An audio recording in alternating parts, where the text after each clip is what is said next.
Welcome. This is another New Normal podcast where I try to learn more about how people experience the internet. My name is Andrew Mayer, founder of Digital.DONE.RIGHT, where I work with businesses on designing new ways of working, communicating, and excellent online experiences. This interview was recorded in June of 2022. Today I have Stephen Fitzgerald with me. Stephen is founder of Rodeo Adventure Labs. They build custom bikes for customers all over the world. They are a small 8-year-old business and dependent on the internet for being in business. Go check out my first interview with him last year. I wanted to revisit this time with him to discuss what's changed. In this episode, we also talk about a bike packing race, which he is helping to organize in Armenia in 2023. It's not a business adventure for him, but more to bring attention to this part of the world and perhaps get more people, also in Armenia, on bikes and exploring their country. I'd interviewed Stephen last September, so why again? Well, honestly, I wanted to deliver a customer testimonial, personally, and I wanted his reaction. That makes my day. Rodeo Labs makes custom bikes, the gravel type. Oh, and no motors. I've come to love to watch their customers around the world showing how they put their donkeys to work. Some competitive, but many more just adventurous. Check out their Instagram account. Notes are below if you want to taste. This time I asked Stephen how the last 9 months have been. Building bikes, which depend on the global supply chain, has been very challenging. I was curious how things have changed. Also, how his trip to Armenia was. What has he learned over the last year? You want a hint? Really, my job is to cheerlead and motivate and maybe just a little bit of guide on what we think the target is. Enough of me talking. Let's get on to the interview.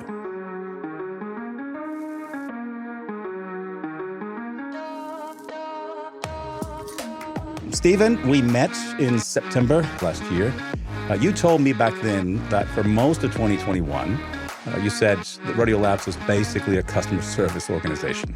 What have the last few months been like for Rodeo? I think what I said originally when we first spoke still holds true as much or more than ever. Well, the fundamentals are all still the same in the bike industry, or at least really similar. It's still just quite the struggle with supply chain and logistics, which are very tired words now. Supply chain and logistics.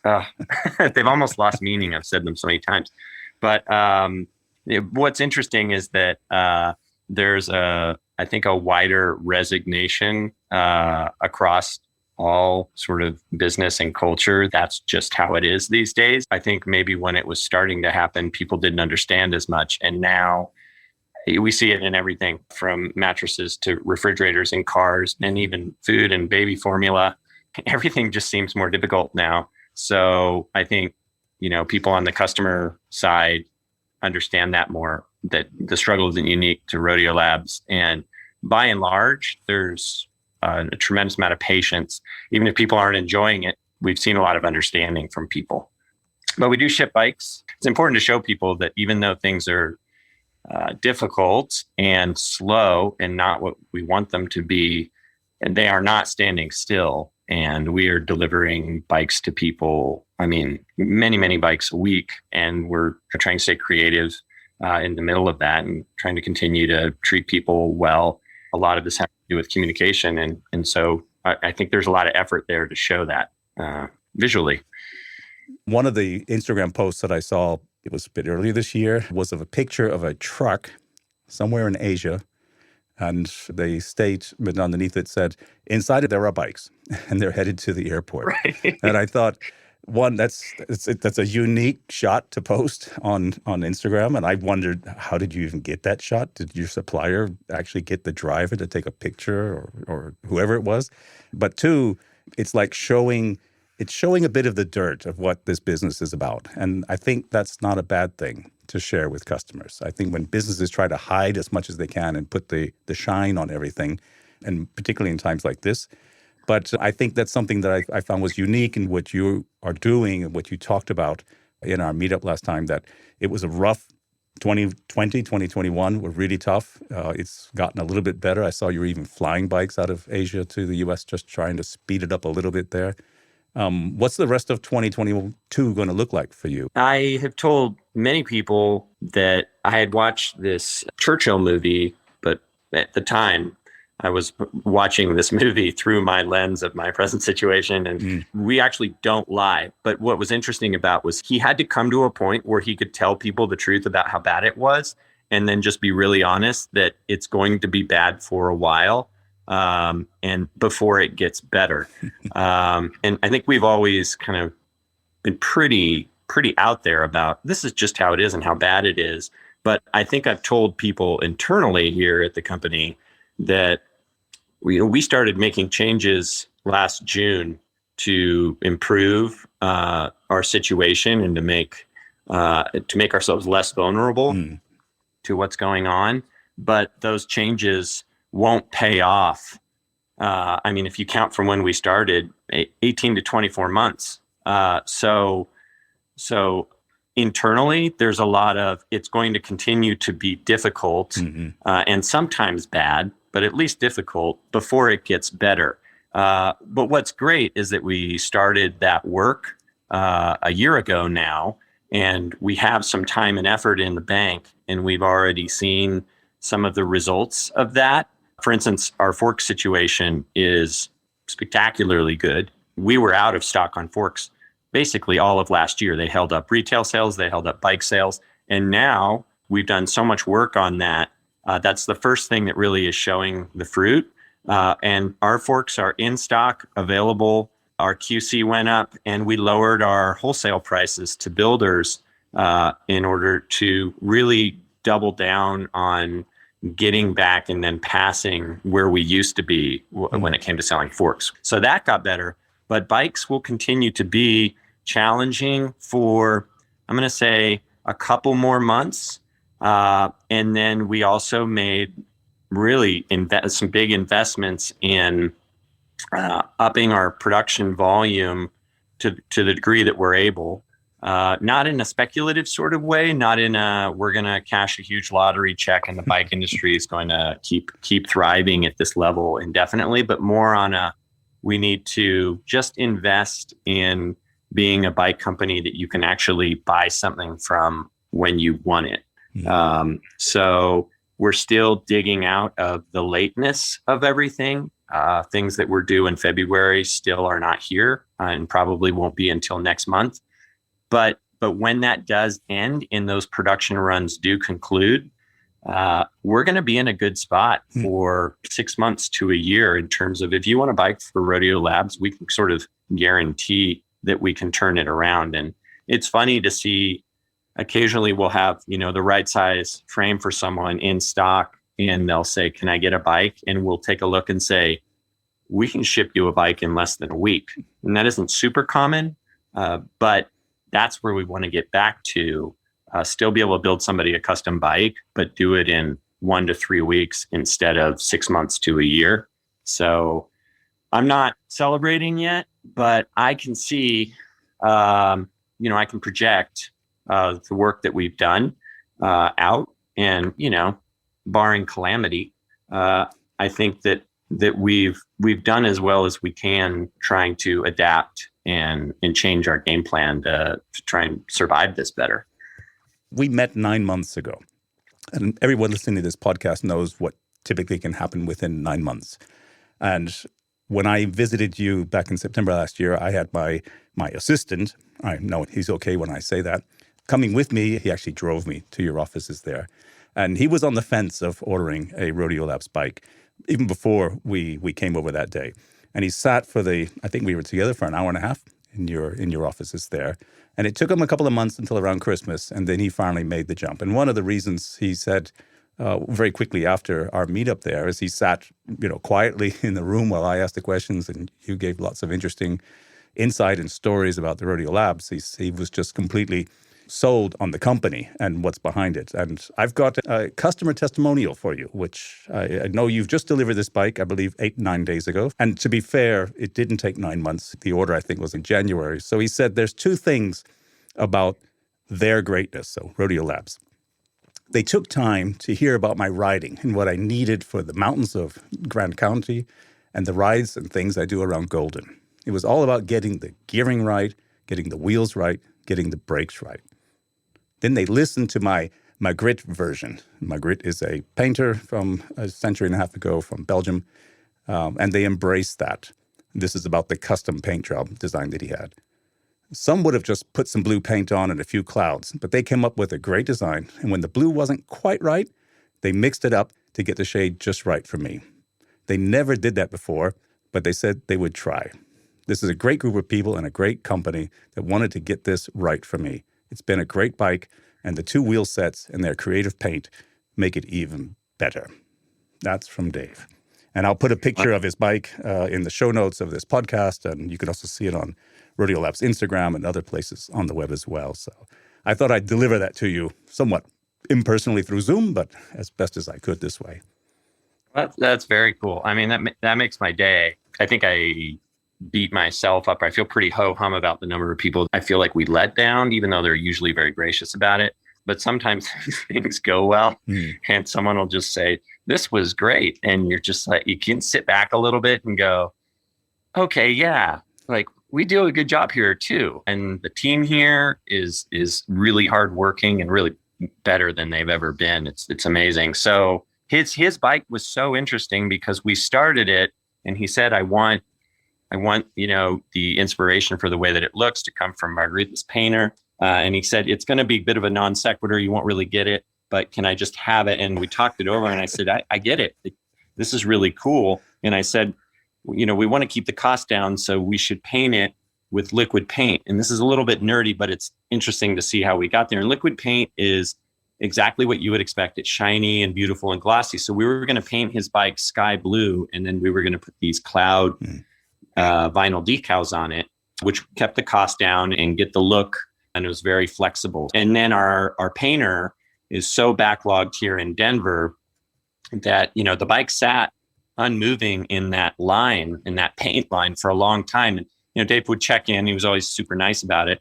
And there was a point where I said, I think, we've just built this in-house capability to paint and complete, well, not paint, but Cerakote, which is a different process, bikes in-house. So if we want to get you your bike sooner, we can move it in-house, but it'll be a little bit different. Nothing sticks to this material well. So we're going to need to do a 2-color instead of vinyl and graphics. And then he said, okay, I can adapt with that. And then when it came to the palette of the bike, this material, the Cerakote material, comes in a fixed palette because it's made out of not just pigments, but very physical objects that have kind of a limited palette. So he said, this isn't really the sky blue I had in mind. And you aren't really supposed to mix and match and go off menu with these colors. But again, the team here in-house has been just learning the workflow and learning these materials really well. And Ryan came upstairs and just said, I think, just give me a few hours. Let me play a little bit. I think maybe I can make him a better blue. And then he came back upstairs with a fully painted fork and said, what do you think? I did a whole test run of this one color. And I was able to just take a picture of it and send it to Dave. And in a way, color matching is not impressive at all. You can get any color you want. But with this material, it was really cool to see the team here kind of hustle and go a little bit of the extra mile to do something that isn't really on menu. And then it was all worth it. By the time we were done with the bike, that was what it needed to look like. So Dave being flexible on material and process, and then us having built some in-house and the ability to experiment and be flexible, all kind of resulted in this outcome that, even 6 months ago that we started, doing that in-house work here in February. So even in January or February, we wouldn't have had a solve for him. He would have still been in line waiting for his bike, even in, late June, but now he's got it and he can ride it. So it's little steps we've taken, or even big steps by our measure, have definitely changed the outlook, for us. So, the fruits of those labors are paying off, not just supply chain, but some of this in-house stuff. It is a unique piece, and I think I'm happy for him that he made the decision, not just for one of your bikes, but I also convinced him and said, if you're going to do this, you're only going to do it once.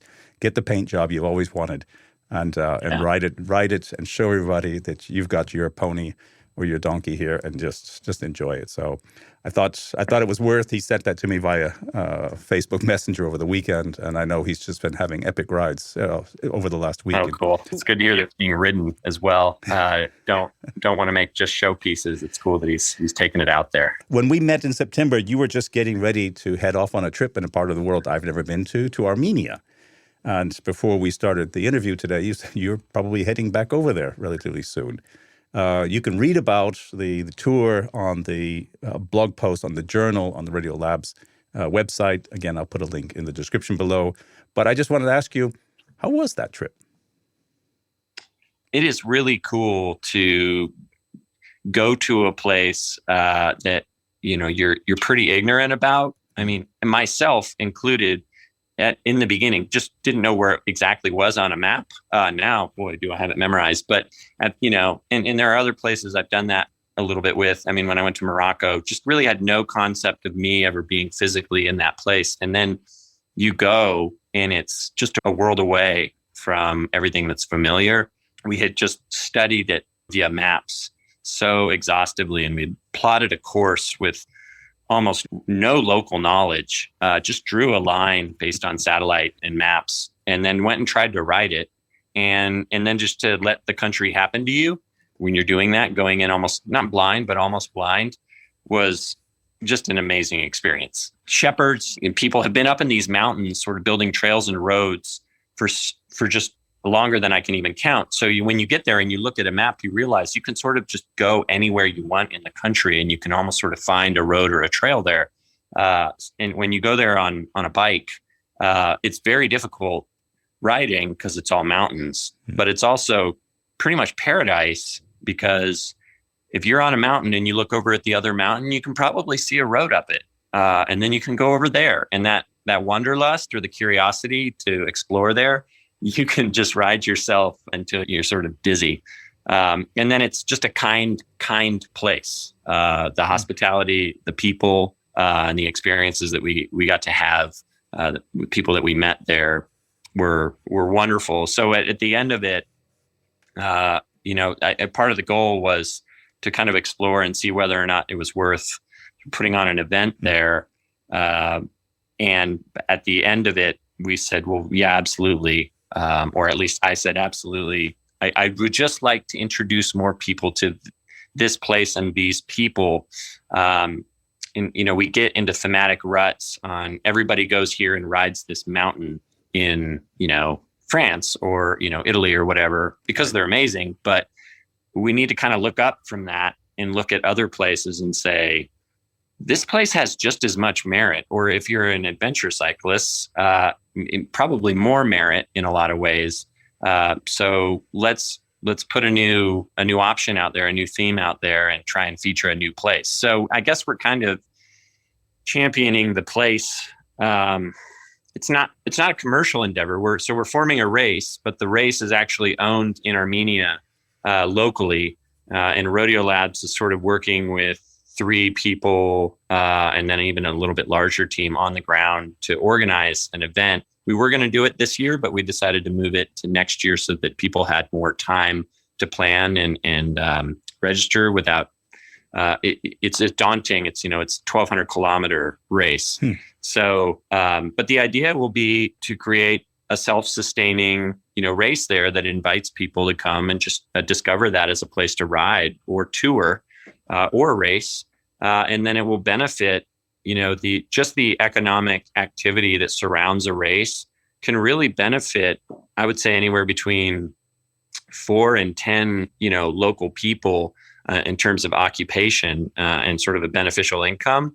So it's a country that certainly has, an economy, but I think that there's more opportunity to talk about tourism and celebrating their natural beauty and not, only traditional industry. So we're going to go back again and do some more riding there and, showcase it a little bit more and then kind of build that momentum to invite other people to come ride there.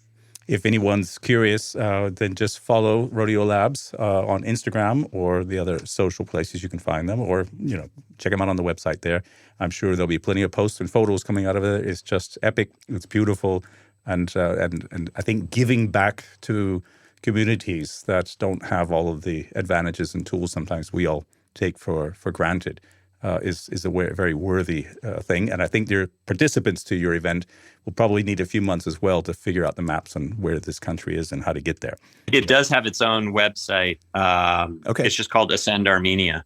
And if you Google that, we're trying to add quite a bit of information as we go. And we're trying to also kind of build the local cycling community and culture around it to encourage local participation. So we'll end up supporting some local athletes to make sure at least a core number of people have the right gear and training to do, the race that's happening in their own country.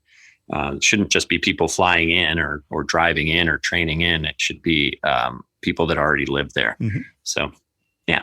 Excellent. I have a signature question, which and you answered last September, is what does innovation mean to you? And your answer then was, innovation is staying restless, being willing to do the work, to learn something new, and to expand your skill set. That's a piece of what you said. My question to you this time is, what have you learned over this last year? Wow. What have I learned? I would say the last year has been trying to actually live that out, to actually do what I said, and not just make it a bunch of hot air and ideas. And I think we have exactly been doing that. The team here is more diverse and bigger than it was when you visited. So the work is happening right now. I'm actually on the third floor of our building, which was empty when you visited, but now is becoming sort of the lab, not just the adventure lab, but the lab where we're experimenting with manufacturing processes and trying to really draw our own conclusions about what we think is viable.